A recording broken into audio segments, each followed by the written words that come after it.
Hello everyone, let's have more news about the Lakers, but first don't forget to subscribe to the channel and leave a like. In 2024-25, with Jackson Hayes serving as the lone satisfactory big man option in the rotation, the Los Angeles Lakers were forced into a ton of unfavorable defensive schemes and coverages. The addition of DeAndre Ayton will allow them to shift the necessary gears away from those. It would certainly be a welcome sight to have Ayton emerge as a strong rim protector down low.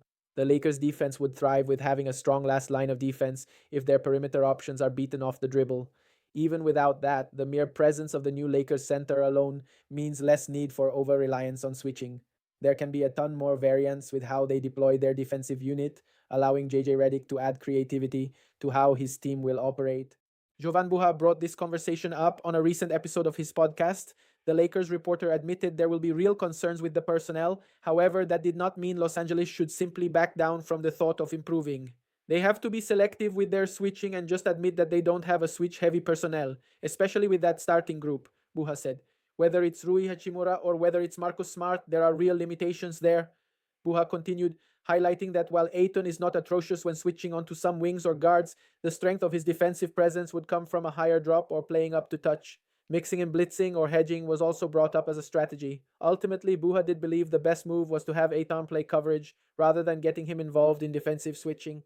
His mobility is not necessarily up to par with the better options at the position in the league. What this comes down to is maximizing the personnel. The Lakers continuing the type of schemes that were ran last season would not serve that purpose. They need change. That is not to say they cannot have stretches or specific matchups when they will adopt an approach that leans more into switching. However, doing so goes away from allowing Ayton an opportunity to play his best defense since his Phoenix Suns days. The new starting center in Los Angeles is not an elite stopper by any stretch of the imagination. However, good coaching can provide the right opportunity to get the most out of his role. For Ayton, that means drop coverage. Now let's go to another video. Don't forget to leave a like. Let's start with where everybody at ESPN starts when it comes to Pacific Division. The Sacramento Kings. Just kidding. Just kidding. The LA Lakers, who last season finished the year at 50 wins and 32 losses. You may remember they won some tiebreakers and ended up with the number 3 seed. And in the what was their record? We're projecting them to be 50 and 32. I believe that was also their record last year. Anyway, we also are projecting them. Our ESPN projection model has them at 50 and 32, but not in third. It has them in sixth. So in the off season, they had 50 and 32. You were right, Bontemps. In the off season, you will remember they made some significant moves. Number one, they signed Luka to a 3-year contract extension. Luka Doncic, it was they're undoubtedly their number one priority in the offseason. They were able to get that done.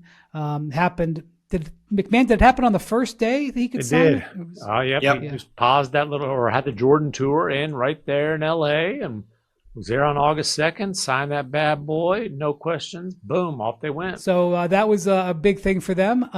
They also signed 2 guys who got bought out of their contracts.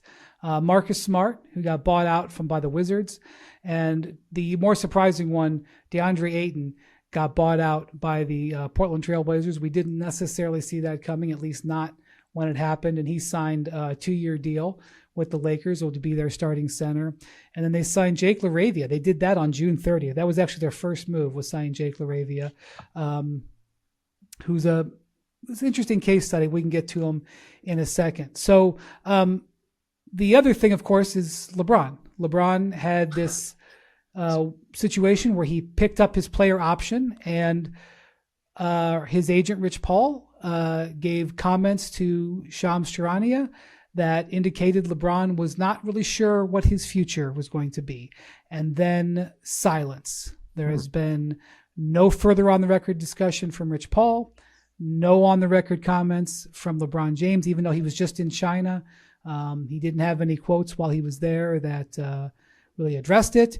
And so he, for the first time in his career, is heading into a season where he does not have a player option or a contract for the next year. He has never been in a position like this. He is not eligible to extend his contract, and he has a no trade clause.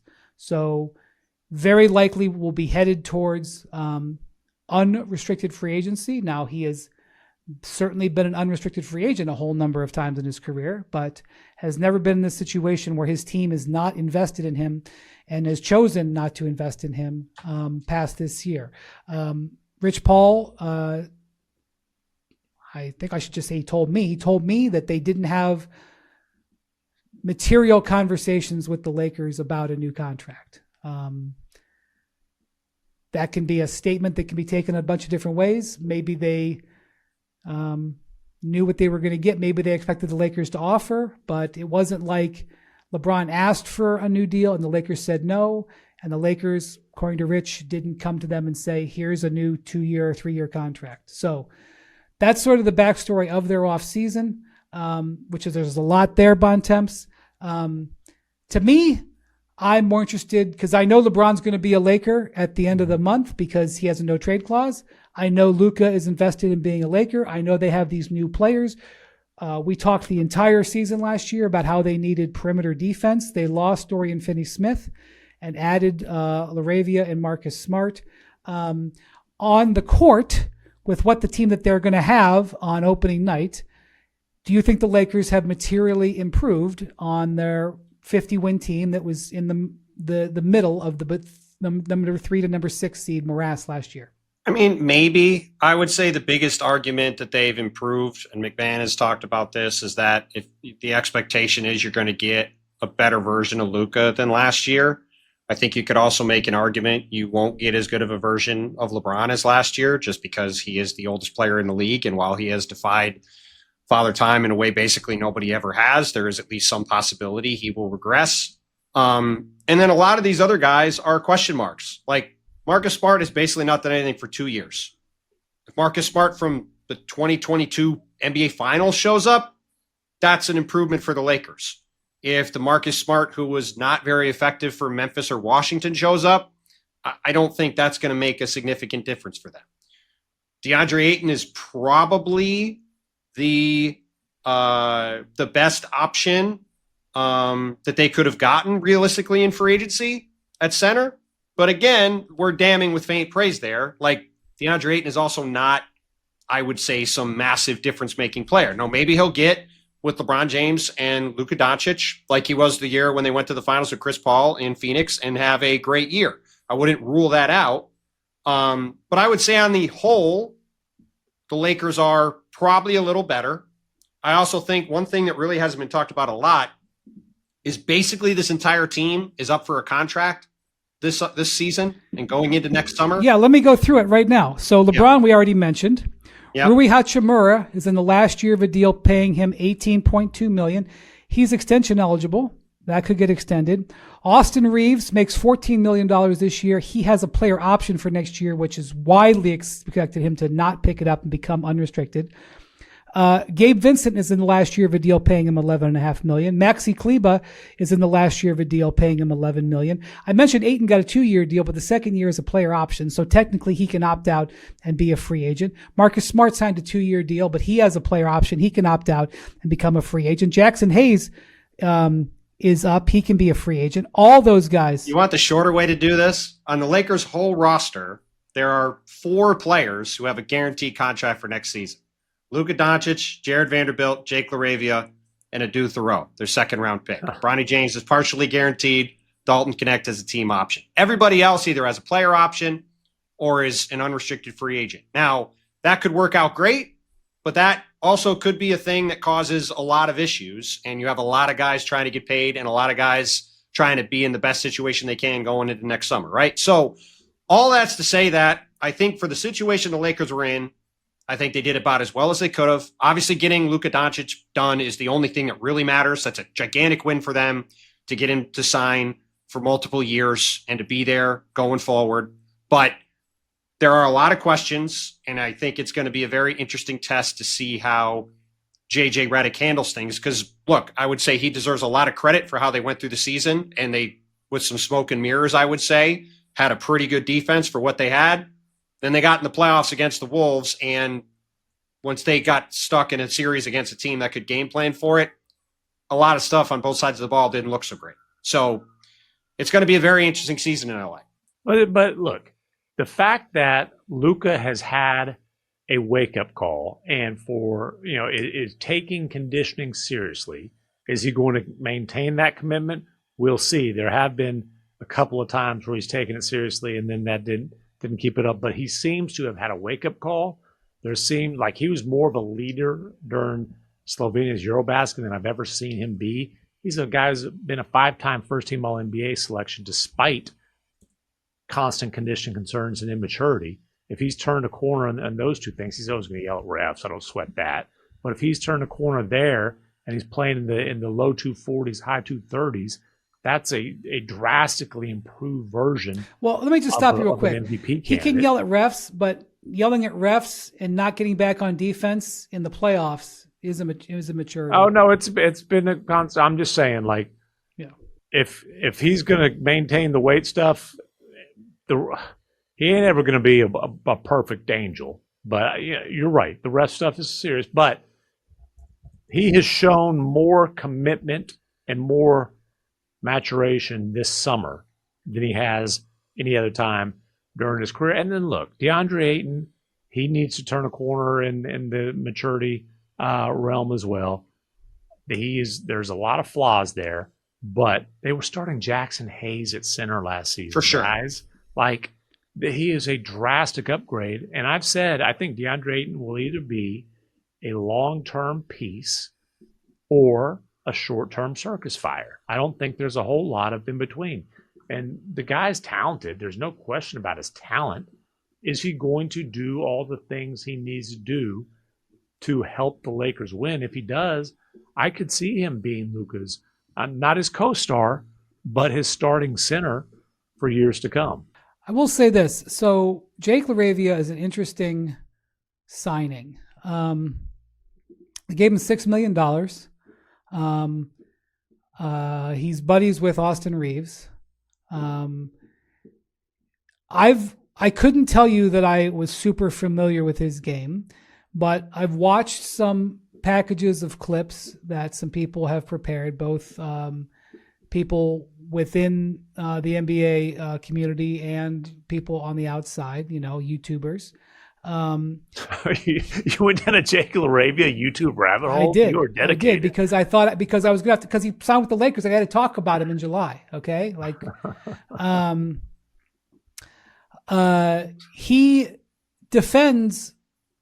can defend multiple positions. I mean, and he can and he was a type of guy who will pick up full court and, you can't play him on every point guard and you can't play him on every point guard for 25 minutes, but he has some defensive versatility, which they were sorely lacking last year. I mean, you weren't letting Dorian Finney-Smith defend point guards coming up the floor.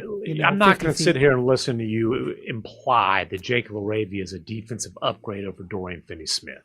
No, I didn't say that. I said defensive versatility. You couldn't put Dorian Finney-Smith on opposing point guards. What starting point guard in the Western Conference are you going to put Jake LaRavia? I'm not sure Jake LaRavia's agent would say he could guard starting point I'm guards. telling you, I was watching gracious. clips of him applying full court pressure to many different players, both in Memphis and in Sacramento. Okay. My biggest question about I think Jake LaRavia is a LaRavia- nice player. I would not say he's an option to guard opposing point guards. I'm curious, will he get a Not tan for 25 minutes, but he has not some for 25 defensive. seconds? Correct. You beat me to it, Big Ben. Will he get has- a tan living in Southern California? Because I tell you, he was glow in the dark in Memphis, man. I think Jake LaRavia is a nice player. I just think this is an odd tack to be Just taking. telling about. you, he has got.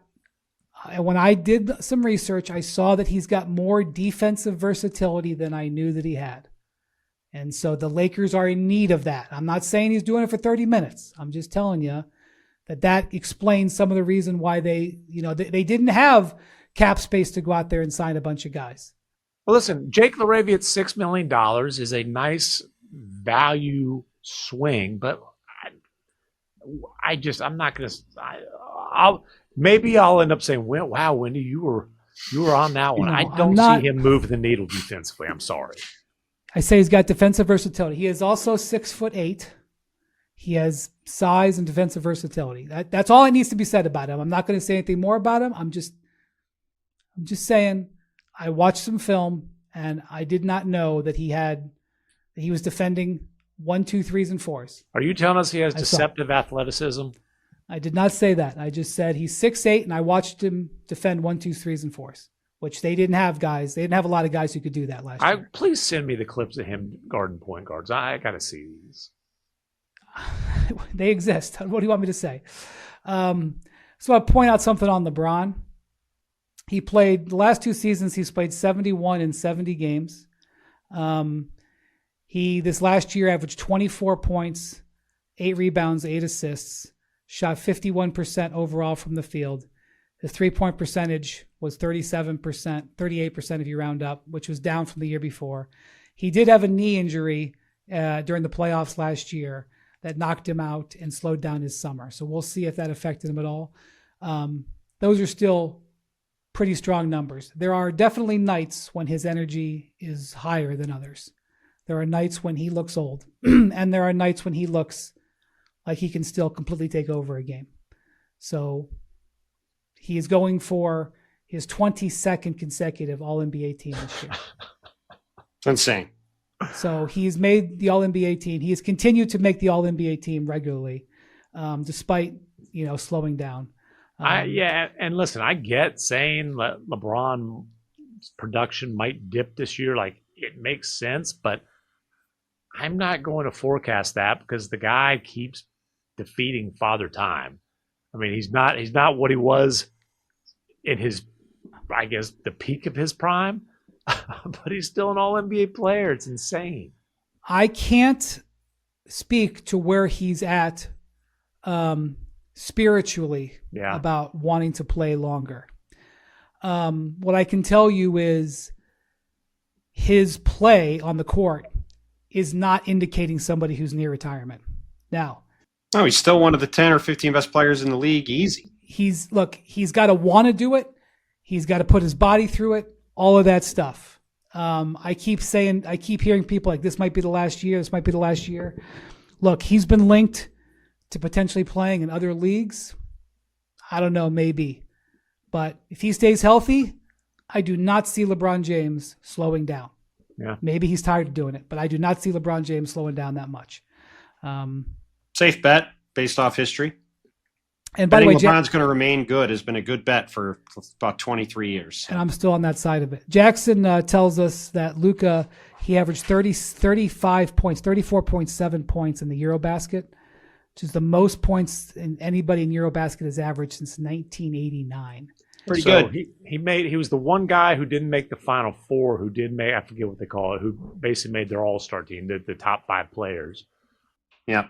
And he was up, get this, he was one of the nominees for the Best Defender Award. Now, Luka can do no wrong in Europe. And, I saw some European media. Jake LaRavia would have won that award. Jake LaRavia would fit right in over there in Eurobasket.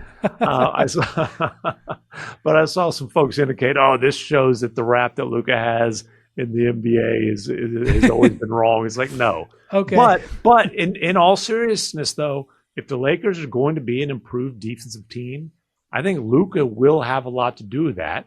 If he's in better shape, Luka can be an effective team defender.